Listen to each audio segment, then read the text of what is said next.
जनता का उल्टा चश्मा। क्या नहीं कर सकते, रंगे हाथ पकड़े गए। ये रहा सबूत, आम की पेटी।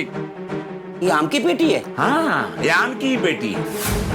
पंडित जी, ये आम की पेटी पोपट भाई के घर पे कैसे आई ये मुझे पता है। जानते हो तो बताओ। पंडित जी, वो क्या है ना, जब मार्केट से मैं डिलीवरी के लिए सोसाइटी में आया ना, तो मैंने एक पार्सल देखा।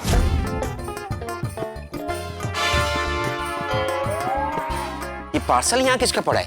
वो पार्सल पे पोपट भाई का नाम लिखा हुआ था। पोपट भाई का पार्सल यहाँ किसने छोड़ दिया? ये पार्सल मैं पोपट भाई के घर पे छोड़कर आता हूँ।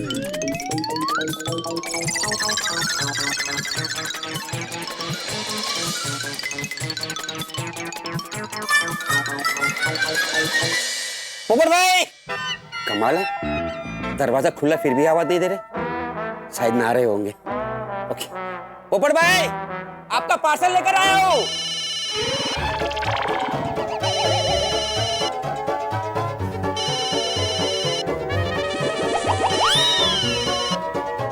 हाँ, बोले भिड़े भाई। अच्छा, सॉरी सॉरी, हाँ सॉरी। भिड़े भाई, एक मिनट, हाँ एक मिनट।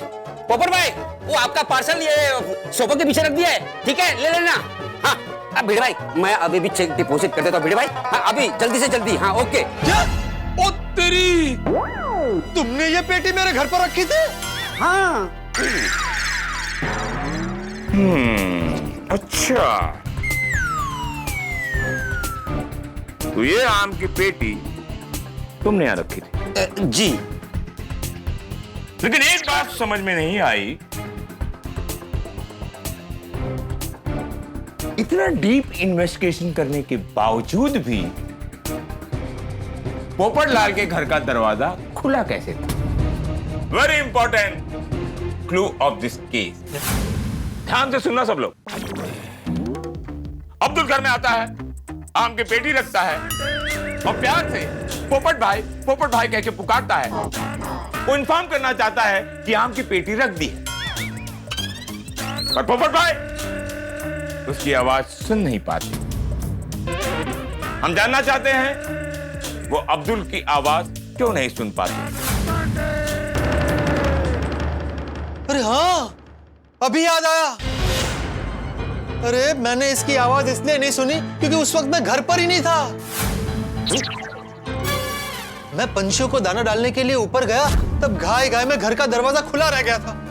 और जब मैं टेरेस से वापस आया तब मुझे हरीश का फोन आया था। पूजा को मिलने की बेताबी में आम की पेटी पर मेरी नजर ही नहीं पड़ी। मिस्त्री वाले का फोन है? हाँ है। पोपट, मिस्त्री वाले का फोन लगाओ। हाँ, मेरे फोन में बैलेंस नहीं है। फिर बहाना?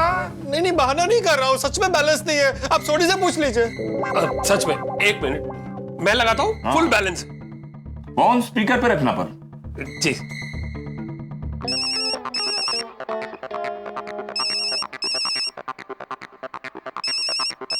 सोडी भाई? हाँ सोडी भाई, बोलिए।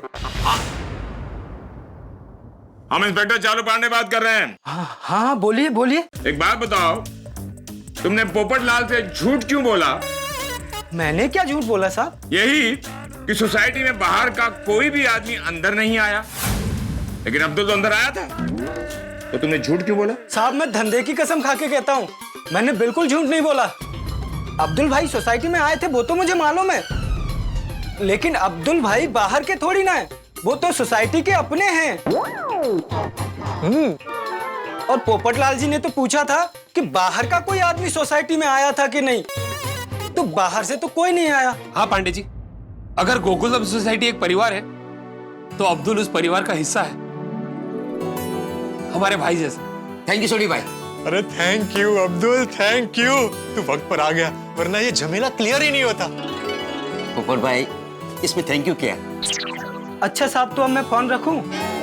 क्या है, फोन पे बात करते करते गड़बड़ हो जाती है, इसके कपड़े उसके घर और उसके कपड़े इसके घर चले जाते हैं। ओहो, तुम फोन रख दो। Okay sir. और तुम अपने फोन पॉकेट में रख दो।